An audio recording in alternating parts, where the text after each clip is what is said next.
Começou. Hi, everyone. Welcome to our introductory class for our course on applied philosophy or philosophy for living. My purpose today is actually to tell you a little bit about what New Acropolis understands by applied philosophy, what our approach is going to be. And then I'm going to tell you a little bit about the different topics that we're going to see in this course. And finally, I'm going to describe to you the nuts and bolts of our course, how it's actually going to work in practical terms. So welcome. First of all, let me introduce myself. My name is Melissa Andrade Costa. I'm a volunteer in New Acropolis. I'm Brazilian. I'm based in Brasilia, Brazil, and I'm going to be one of your professors together with my friend Oscar, who's based in New York. First of all, I think it's important to tell you why we volunteer in New Acropolis by teaching applied philosophy. Yeah, actually, we have volunteers who teach philosophy all over the world. And the reason we do that is because we do believe that philosophy is a very practical and useful tool for us to use in order to improve ourselves and have a better perspective and actually have and lead more meaningful lives. So that you know where I'm coming from and also the purpose of me being here with you today. So let us begin and let us think about our journey. First of all, why philosophy? We all have big questions in life. So, what is life inner purpose? What's our own meaning in life? What's our role? What is it that we should be doing? Are we actually in the right path? How can we better master our thoughts? How can we better master our own emotions? How can we better deal with people around us? So, these are some of the questions that we all have. How can we actually better deal with change, with death, with pain, with all the different struggles that we're faced with in our everyday lives? There is a very strong tradition of different sages throughout history and different cultures that have been able to provide to us answers that can actually help us bring some light and insight so that we can actually lead a happier life and find meaning in everything that we do. So it's just a little bit of what brings us here. It's a lot about the big questions we have and going into those ancient traditions so that we can actually answer some of these big questions that we all have. So, what are going to be the anchoring principles of our course? First of all, I think it's important to share with you, perhaps some of you know that, a little bit about the whole concept of the word philosophy. When you think about the word philosophy, it's actually a word that comes from Greek. Philo, philia, friendship or love, and Sophia as wisdom, philosophy, Sophia. So we're actually talking about a love for wisdom or friendship towards wisdom. So we're not talking about intellectual knowledge. We're not talking about only reading books. We're talking about one thing that Greeks would say in ancient classical tradition. There is those word that's also called phronesis, which has to do with practical wisdom. We're going to be measuring how far you have progressed in terms your path in philosophy, not by the fact that you're able to score 10 in the test that we're going to be having in the course. It's a very small, simple test, but it's actually by your ability of giving to your own life better answers. It's very interesting, but very often members from our course here in New Acropolis, they come and tell me because of the teachings I have been provided in New Acropolis. I had a difficult situation in my family where I was faced with the death of a dear one. And because of the knowledge and the teachings I received, I was able to provide to my family a different perspective. And this made the whole difference in terms of how we are able to face the difficult circumstances around the death of a loved one. So, this is just an example because we're faced with so many struggles in everyday life, and sometimes challenges that have to do with coexisting or sharing our lives with dear ones in our own life and house. And so we actually need to be able to provide better and smarter answers. And that's why what philosophy is all about. It's very interesting. But actually, the word philosophy, also philosopher, has to do with a story that we often hear about Pythagoras. Some say that one day people would call Pythagoras a sage. And then one day, when one of those people he knew would call him a sage, he said, "No, I'm not a sophos. I'm not a wise man. I am a philosopher. I'm the one who loves wisdom." As you soon are going to find out, of course, we're very far ourselves from being wise and perfect people. Of course, you're going to know that right away. But at the same time, we love this this vision of leading a wiser type of life, of actually going into the mysteries of life and being able to find answers for the big questions that we have. And it's interesting because the higher the ideals we have, even though it might be far away for any perfection, but it puts us in a position of just going farther than we are. There is that very interesting quote, I'm sure you've heard about it. It's from an American author that says, reach to the moon. And if you miss it, you're still going to be among the stars. I think that's an interesting perspective to have high dreams, to have these high ideals so that we can actually fill our lives with the best of human knowledge. So that's the first anchoring principle we're going to have. And that is philosophy as a path towards wisdom, how to live a better life so that we can actually be able to better master their circumstances around us. This was actually something I just talked about in the class that we had. And that was in terms of happiness. We all want to have a happy life. And it's interesting. There is one student of mine that he often tells me about that. And I think that's very interesting that it is hard work to be happy. It is hard work to keep well because it involves to actually be able to observe your own thoughts, deal with your own emotions, and have discipline enough so that you can actually be yourself and fulfill the role that you need to fulfill. So it's all about that. It's about us finding our position in life, having a wiser outlook towards the things we experience so that we're able to achieve a degree of happiness, of well being, and in that light, be able to serve others. As you might have noticed, we're a school of philosophy based on volunteer work. So a lot of what we do has to do with developing ourselves, a lot of that generosity so that we can flourish and share the best we have with people around us. And you are invited to be part of that journey. So that's the first anchoring principle, and that has to do with philosophy as a search for wisdom, as a love for wisdom. The second anchoring principle that I'd like to share with you, and that's how we see philosophy in New Acropolis, it has to do with the idea that philosophy is not something that is just owned by one specific culture. Very often, people would say, oh, philosophy was born in Greece.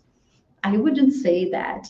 It's interesting, but Plato himself, he went all the way to Egypt in order to delve into the mysteries of ancient Egyptian tradition. And it's interesting because there's so many beautiful schools of thought in India as well. In ancient cultures as the Maya or the Incas, ancient cultures like China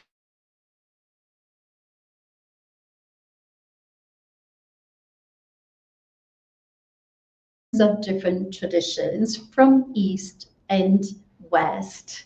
And it's good because we're actually going to develop a more eclectic approach towards philosophy. There is an ancient school of philosophy that was actually developed in Alexandria called the School of the Philaletheus or the Lovers of Wisdom. And it's very interesting because what they did in Alexandria all the way back was actually to have in their house people from different religions and people from different traditions. And what they did in that school of philosophy was look for the underlying principles of life. And that's what we're looking for here. Philosophy has to do with being able to do synthesis of bringing different schools of thought, different mentalities together so that we can actually achieve unity in the way we think. And I think that's actually something quite relevant today. When you think about the world today, we're so divided. We're divided in terms of different religions and very opposing mindsets when it comes to politics, when it comes to religion. And I think that has to do with our difficulty in terms of bringing different sides together and being able to make a synthesis. You know, we have this whole mentality, it's right brain, right part of the brain, it's left part of the brain, but we're not able to actually make that bridge between different types of thinking. And that's the whole purpose here. It's looking about different traditions. I remember when I first started my own class of philosophy many years back. I was a teenager when I joined New Acropolis, and I was amazed when I read the Bhagavad Gita, because the Gita, which is a very classical book of Indian philosophy, brought me a new perspective in terms of looking at the mysteries of life in a very different way from the way that I was used to in my own religion and my own tradition, in the things that I was exposed to. And it's interesting also because when you look at religions and different schools of philosophy, they are actually less original than we would think they are, because it's always religions and different traditions basing what they have in the previous one. So when we develop that type of mentality, being more eclectic, we're able to understand others and delve into the mysteries of different traditions and be able to make synthesis and dialogue with people from different backgrounds and different traditions. So that's the second approach that I'd like to share with you that has to do with the second anchoring principle. First of all, we are talking about philosophy as a love for wisdom in a very practical way. Second, we're talking about a philosophy being approached in a very eclectic perspective, from east to west, different traditions. Just to give you another example in terms of synthesis and this mentality of having eclectic point of view, I really like the work of Plotinus. We're going to talk about him. Plotinus was a Neoplatonic philosopher who also taught in the School of Alexandria. And he has this beautiful way of talking about philosophy, where he brings all the type of thinking from Plato, which is about dialectics and dialogue and all of that. But he also brings the mysticism from the East, the Indian thought of reaching higher states of consciousness, of samadhi, of actually going deeper into the meaning of life, of experiencing things. And that's very interesting because usually in the West, we talk about thinking, and in the East, we very often talking about experiencing life. And in Acropolis, we actually do both. It's about developing a new perspective, thinking differently, but also experiencing life in a different way, changing the way we think and changing the way we feel about life. So that's the second anchoring principle. The third anchoring principle that I'd like to share with you, that I think it's very relevant for our introductory class, is that famous quote from the Oracle of Delphi: know thyself, and you're going to know the universe and the gods.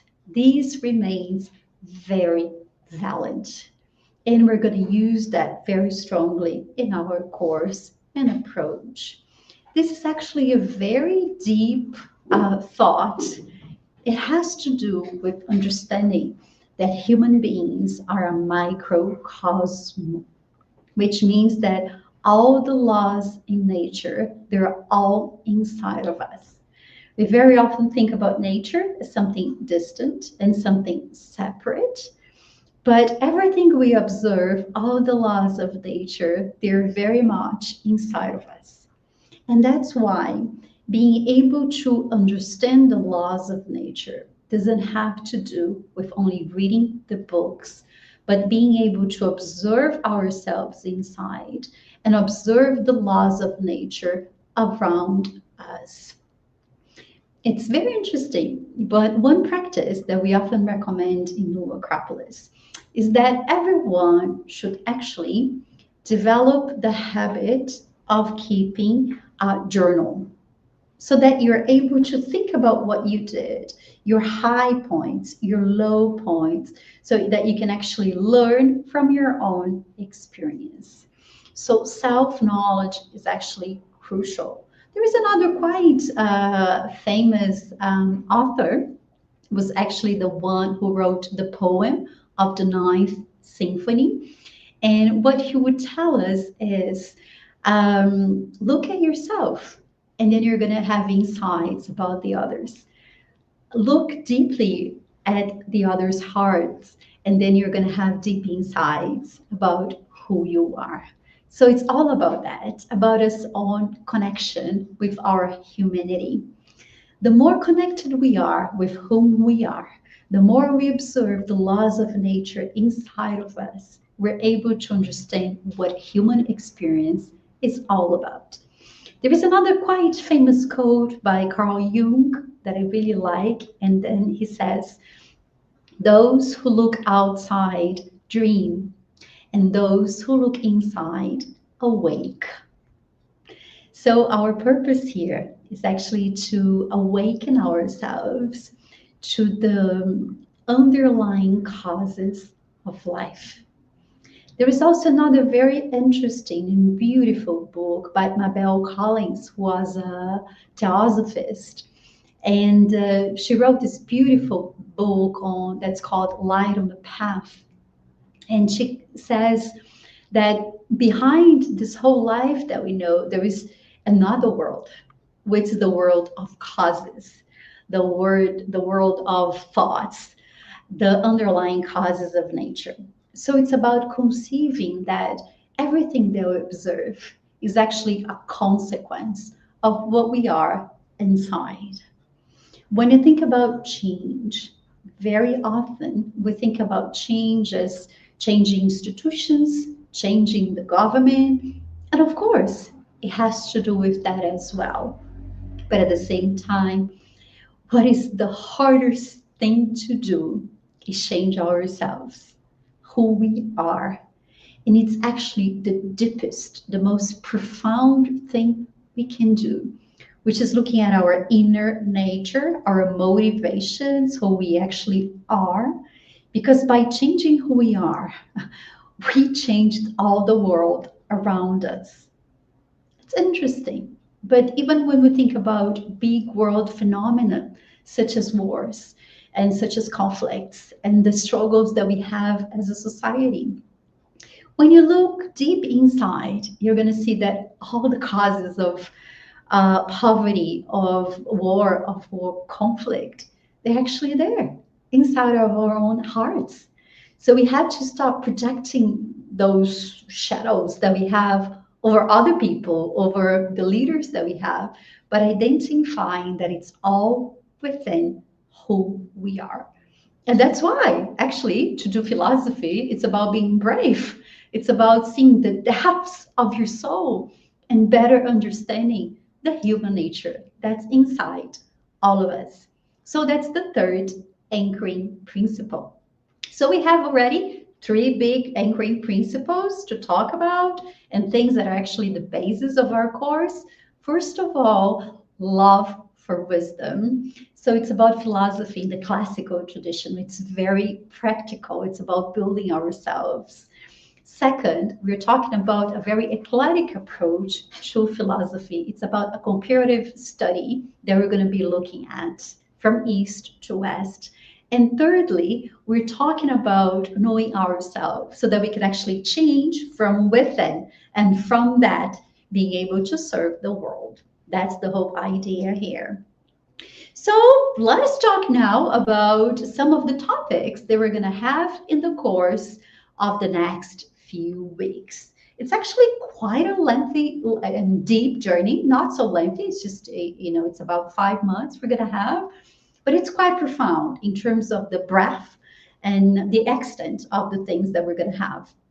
First of all, just to give you a taster of what the course is going to be like, we're going to look at the Bhagavad Gita, the Gita that I was just mentioning before.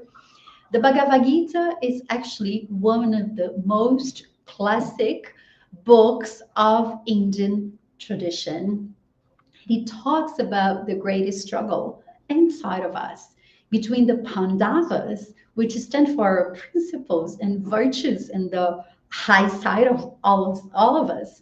And there is also that struggle between the Pandavas and the Kauravas, who represents our lower self, our vices, and the shadows within us. And in the middle of that struggle, we have Arjuna, our heart, our mind, that needs to be guided by Krishna, our inner master, so that we can actually reach Astinapura. Astinapura, the city of elephants, or the city of wisdom. So in that journey, we're gonna learn how can we actually be more successful in those inner battles.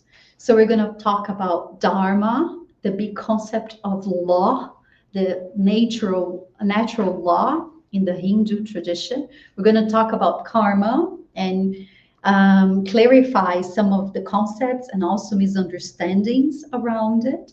We're going to talk about right action that has to do when we're moved not by desires, but when we're moved by the need of life, when we're actually able to do what needs to be done. And that's all about right action.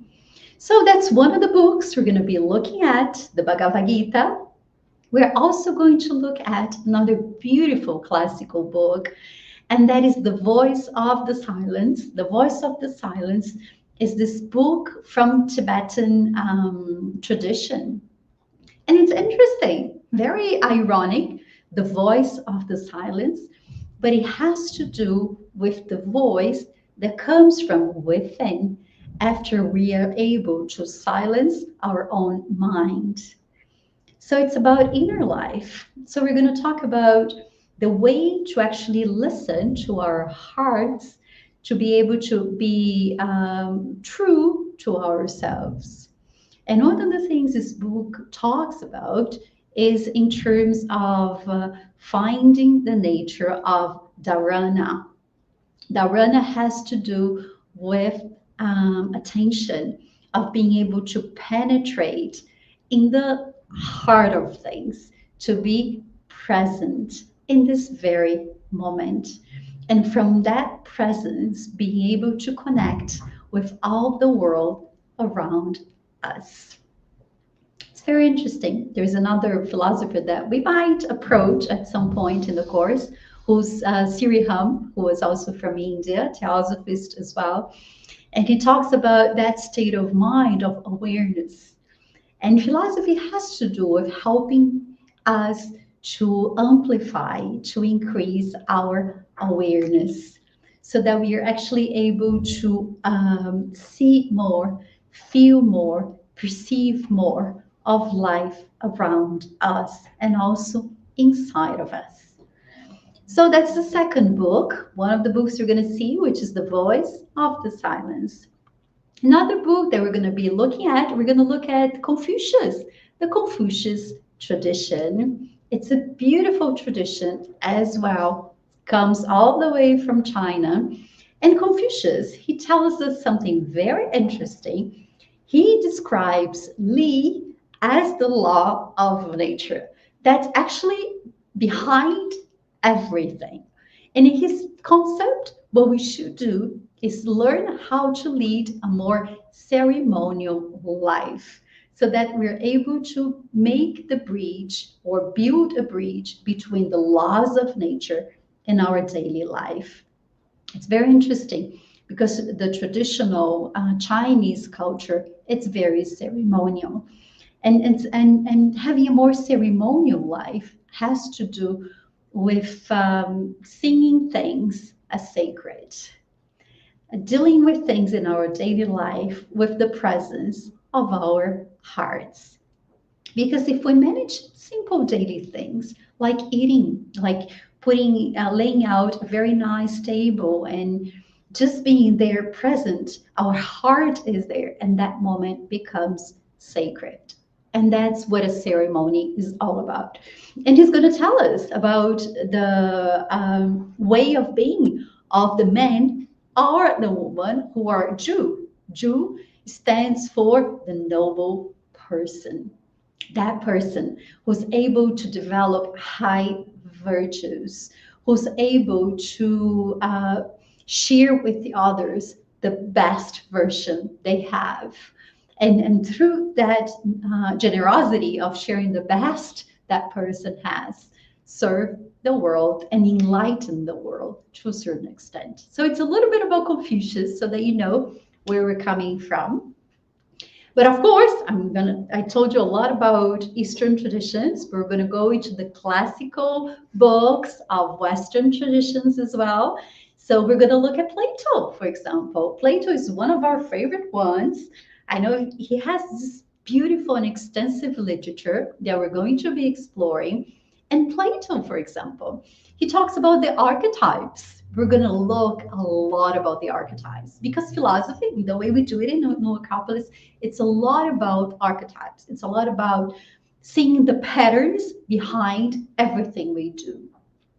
So we're going to look at that. We're going to explore the allegory of the cave, which is also very interesting. So we're going to provide some keys so that you can actually look at it from a deeper perspective.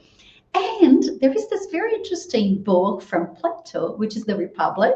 I know there are a lot of controversy around it. We're going to discuss some of that.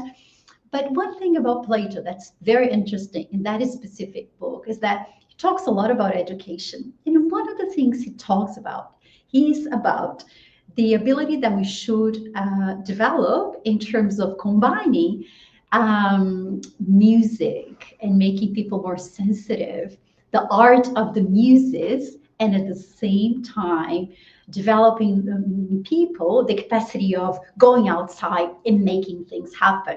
And that is what he would call gymnastics. And very interesting about Plato that I have shared with you, and I'm going to tell you a little bit about him. He has this very interesting book called The Laws, where he says, before teaching someone something technical that is relevant, teach that person to be good. Teach the power of goodness. And if you teach that person the power of goodness, all the rest will follow. And it's interesting to mention that because I think goodness, virtues is something that's almost outdated. It is something that people sometimes are even shameful to talk about. And it's actually something we're going to talk a lot about in this course. But it's not about searching virtues in terms of a specific way of acting, but it's in terms of finding that type of virtues within ourselves and a deeper understanding of what they mean. So it's a little bit about Plato so that you have a perspective, a little bit of what we're going to be exploring. We are also going to talk about Aristotle. Who wants to be happy? Everyone. And Aristotle, he has this beautiful book also that's called Ethics to Nicomachus. Who was his son? And what is the big question in this book? He would tell us, so the greatest thing that everyone looks for is happiness. So, how can we go about being happy? And then he says, you should actually be able to lead a rational life because that's all about our nature. He says there should be a happiness that's really something for the minerals, type of happiness that it is for the plants, a type of happiness that is for the animals. But what is human type of happiness? It's about being rational. It's about using reason. It's about actually being ourselves. How do we go about being ourselves? How do we use our rational mind?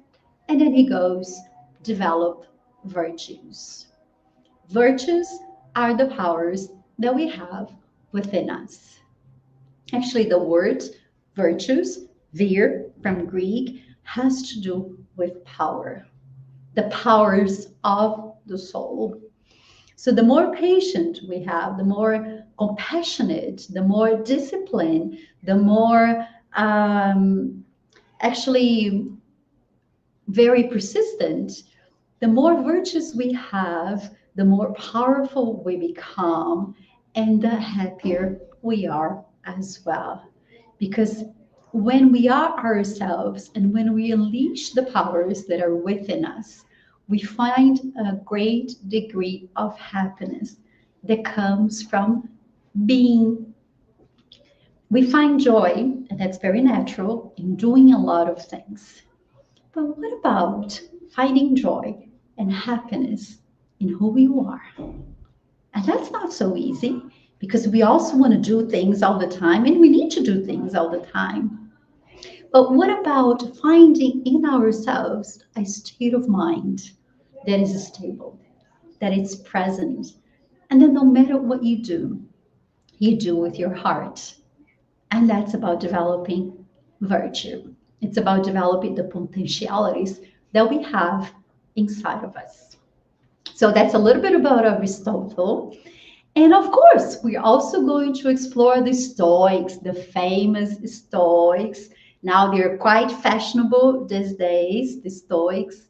I know they're quite popular in the US, they're now popular all over the world, and they're very practical. So we're going to look at Marcus Aurelius, we're going to look at Epictetus, we're going to look at Seneca. And it's very interesting because it's very down to earth. It's something that we can really apply very well in our daily lives. And I'm going to share with you just a couple quotes from the Stoics. So maybe you might find it very useful for your own self. And there is a very good story from Seneca that I really enjoy. In one of his books, it is called On the Shortness of Life, on the Brevity of Life. He says, are you going to wait until you're retired to actually be able to do what you think is right and what moves your soul? Who guarantees that you're actually going to live so long in order to be able to fulfill your heart's innermost desires? That's what he says. And I think that's so practical because very often we postpone our inner urge, our dreams, thinking that sometimes, it's going to happen after I retire, when time is right. But what about doing now what needs to be done? So it's very practical. It's something that was actually said almost 2,000 years ago, and it remains current, it remains up to date.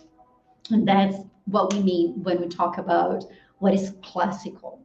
What is classical remains towards history. It remains throughout history because it is timeless.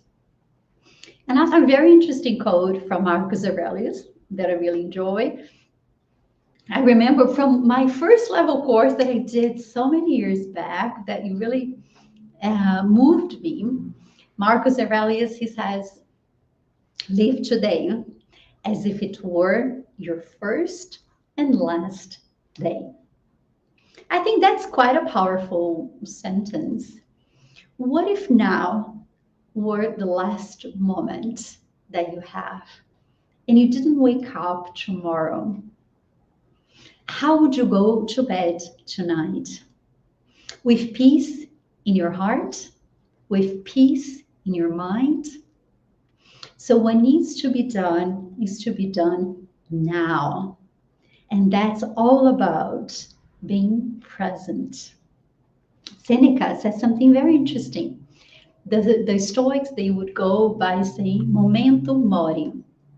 Every time is a good time to die, which means that you should actually be ready. Some water, please. You should actually be ready in order to die at any point in your life. So that means that if I were to die today, I would have actually solved everything that I need to get done by today. There are many things still to be done in the future. It's not a problem, but I should be today with peace of mind that I actually did everything that I had to do up to this present moment. So that's a little bit about the Stoics so that you know and you get some inspiration from this beautiful school of philosophy. So these are some of the ideas. We're actually going to have three classes, three subjects in this course. First of all, it's going to be about ethics, which is achieving unity inside. Second of all, it's about social politics, which is about reaching unity outside. Third of all, it's actually about philosophy of history that has to do with us looking for history in a more philosophical way. Thank you. So what we're going to do is have those three different subjects within the period of 5 months in our course. So let's go to the nuts and bolts now. What I did pretty much was go into some of the topics. We're going to have many more throughout the course in the next few months. But it's important to tell you a little bit about the practicalities of the course we're going to have. So I have my notes here so that I can actually have a look and remind myself of all the things that I have to share with you tonight. So what I'm going to do, first of all, is tell you a little bit about attendance. The course is going to be held in the over about 5 months. So first of all, the course is going to start next week, but it's going to end about June. You are actually not going to, you're going to subscribe monthly to a platform that we have developed. It's actually Hotmart, but with our own web page. So you're gonna subscribe to that course monthly, and it's going to last for about 5 months. So it's meant to end in about June. So that's number one. In terms of attendance, that was mentioning, you need to have 75% of attendance in order to actually to have the course's certificate. You need a test and you need to have that 75% of attendance. One thing to know as well is that the classes are going to be recorded, and that recording is going to be made available in the Hotmart platform. However, even if you watch the class afterwards, you still need to have that 75% of presence in the classes. So it's going to be remote, but at the same time, you need to have that attendance. One thing that's important to say is that we value very much making that link with our students. So we want to know who you are. We're going to encourage whoever is in the course. We're going to have open cameras as much as possible so that we can actually be connected to you. In New Acropolis, we work with individuals. So knowing who you are so that we can actually tailor the knowledge is actually quite important. Well, so that's and also in terms of who's eligible to take the course. First of all, we have new Acropolis all over the world. And our number one option is so that you can actually go to one of our branches and do the course in person. That's how it usually works. But now, as an exception, New Acropolis in Brazil is doing some effort to actually open classes, remote classes, for students in Florida and also in New York. Because in other states, we have branches locally. So you're encouraged to participate if you are based in Florida and also if you're based in New York. And of course, the course is going to be in English. We have opened just yesterday a class, which is going to be in Portuguese. But this course is going to be fully in English. So this is a little bit about the practicalities of the course.